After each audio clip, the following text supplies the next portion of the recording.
If you follow me over on Instagram, a while back you saw this post. These are under-the-counter storage devices that swing out when you need to have access to the tool. So you can put these different size tools on them, they swing out, and then they lock in place. Well, one of them swings out and locks in place. The other one swings out, slides in, and locks in place. Now that video got like 630,000 views. So apparently people liked it. That means we're going to make a full-length video about it. They're super easy to build. There's just a little bit of thinking through them. So I'm going to show you how we built the swing out one in today's video, and then we're going to take it up a notch and we're going to build one that's drill powered because we just have to.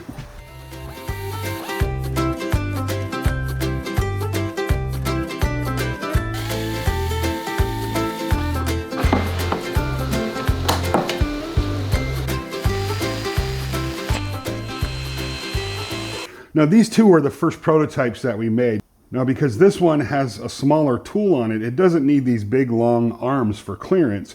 And if I shorten these arms up, I'll get a little bit more stability out of it, and I'll give me an opportunity to show you how we do the locking mechanism on this. And I'm going to tweak it a little bit so it locks in this position, but it'll also lock when it's down as well.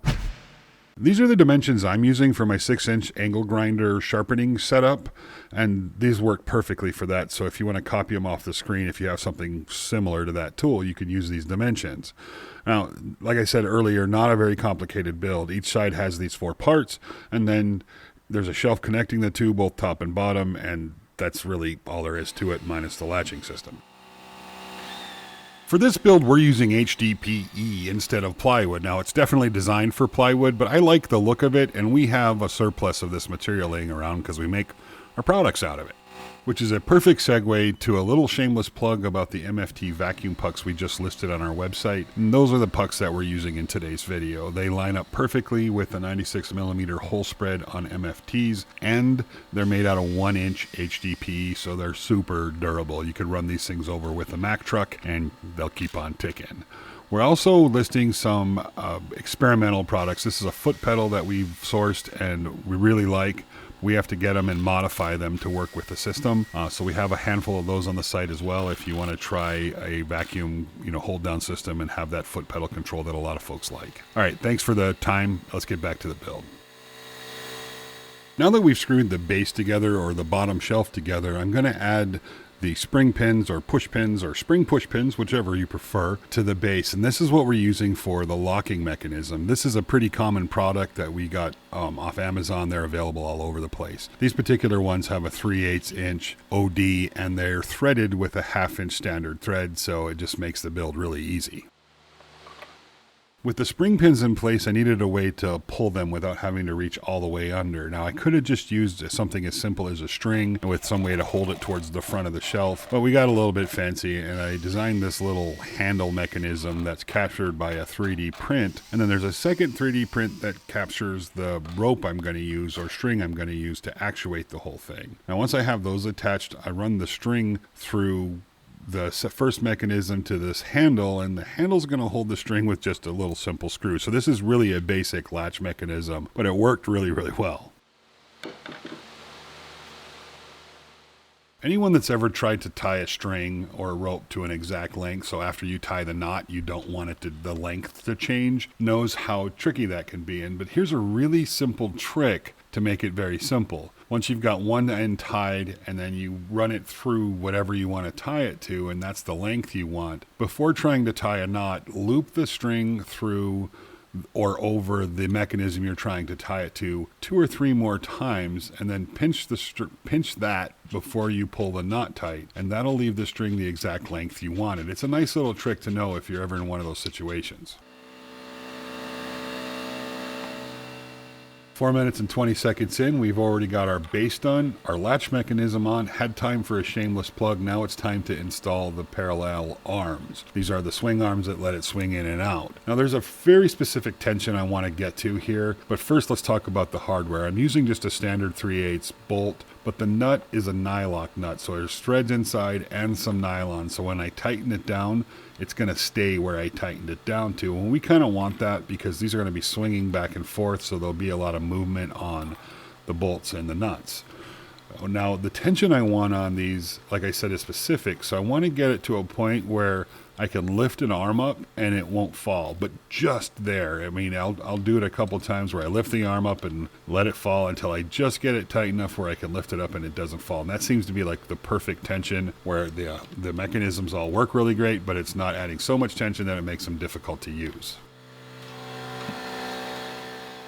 To wrap this up, I just need to finish the top shelf. Now, I'm not going to make you watch all that. It goes together the same as the bottom shelf minus the latch mechanism. Once I have that done, I will put the entire assembly together, and then I'm going to test it out a little bit before I install it because I want to make sure the feel is nice before it's installed. It's a lot harder to adjust once it's in place. Now, with that done, I'll explain the latching mechanism or how those push pins work to lock this in its down position and up position.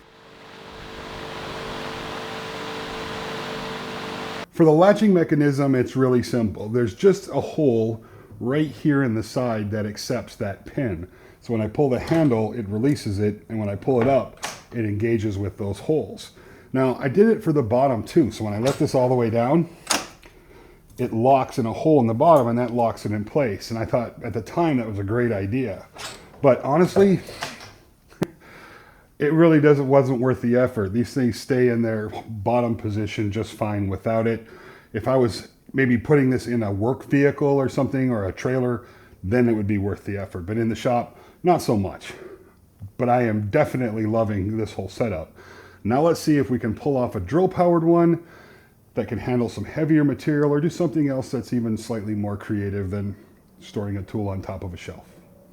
As promised, let's build the drill-powered one. First of all, the assembly is all the same. Really, the only difference is the side pieces. On the top shelf, or the top piece, we made the sides much taller, and that's to accommodate this groove and this mechanism that's going to help move the arms up and down, we hope. Not 100% sure it's going to work yet. Now, to accomplish that, I'm using a high-speed Acme thread. I've got this brass knurled nut that goes inside of this plastic piece. That's what sits inside the groove, and this is kind of how this whole thing is going to work. Now, to make sure that that nut was really secure inside the plastic housing, I put some screws in there and made sure that it was nice and tight, and then I put the two pieces of plastic together that house that brass nut. Now, that's going to go in that groove that we have on the side there, and the high-speed Acme thread goes through that. And with a little bit of luck, this will all work out like I'm imagining it's going to work in my head. I still don't know for sure. There's a lot of weird little pressures involved in a build like this. Now, to make sure both of the threaded rods or Acme threaded rods are acting the same and pushing the arms the same, they need to be attached somehow. And to do that, I'm using a small sprocket and chain. Now, there's going to be a significant amount of torque on this, so I ground a little flat spot on the high-speed threaded rod where the set screw could really bite in, and I did that on both sides, and that ended up working out pretty good. Again, we tested it. It felt like it was going to work. This is one of those, you're just kind of crossing your fingers and hope it all works out. With that working like it was supposed to, it was time to install the plunging mechanism or the push mechanism, whatever we want to call it. It's just a piece of plastic that's going to push the arms up and let them down during its operation. To attach the chain, it comes in this great big length. It's not the right size, obviously, so you need to mark it to the length. Now, this particular kind of chain is kind of handy. You don't need a chain link for it. It comes with a pin ready to go, so you just cut it down to that length that you need. You grind off one of the pins and punch it through, and then there's already a pin in place, so you can put it together and then pin it. Now, couldn't find my chain tensioner. I have one somewhere. You trust somebody when you let them that close to your fingers with pliers. Maggie did a great job, and that worked out really, really well. This obviously is a little bit sloppy here, but we still have to put in our spanner. Now, the spanner that we're going to put in the back is 1-inch HDPE, and that's going to push those apart and keep that chain under tension throughout its operation, which is really important. Otherwise, the chain can skip teeth. Now, as soon as we had this thing assembled, the first thing we're doing is testing this whole lifting apparatus chain mechanism thingamabob to see if it's going to work and that the plungers are kind of in tune with each other.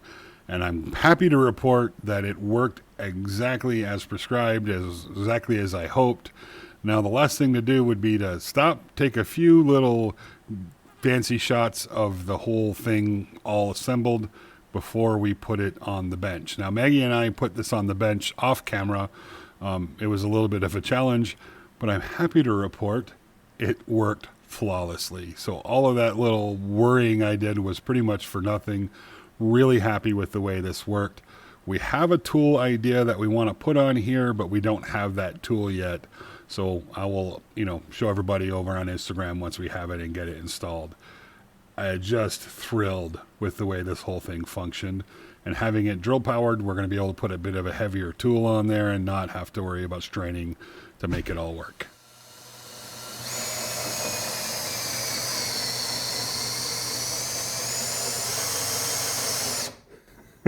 This worked so good. I was really worried when we were doing this that it was going to be, too many weird pressures for it to actually function. Building this, I've learned a couple of things that I can do better to make this even better. Now, we do have some plans for this. We had talked about putting a sander on this or other things, but honestly, and we'll show this in another video, I want to turn this into a router table. And the reason being is I have an idea for a router lift that does some pretty crazy cool things, and I want to incorporate it into this. So there's just not enough time in this video to go through all of that. So we're going to leave it here today.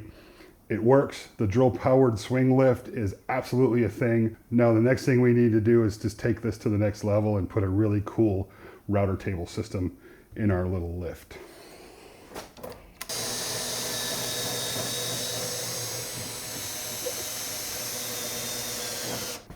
So good. Everybody, thank you so much for watching today. I really appreciate it. I love the way these projects turned out and how handy they are.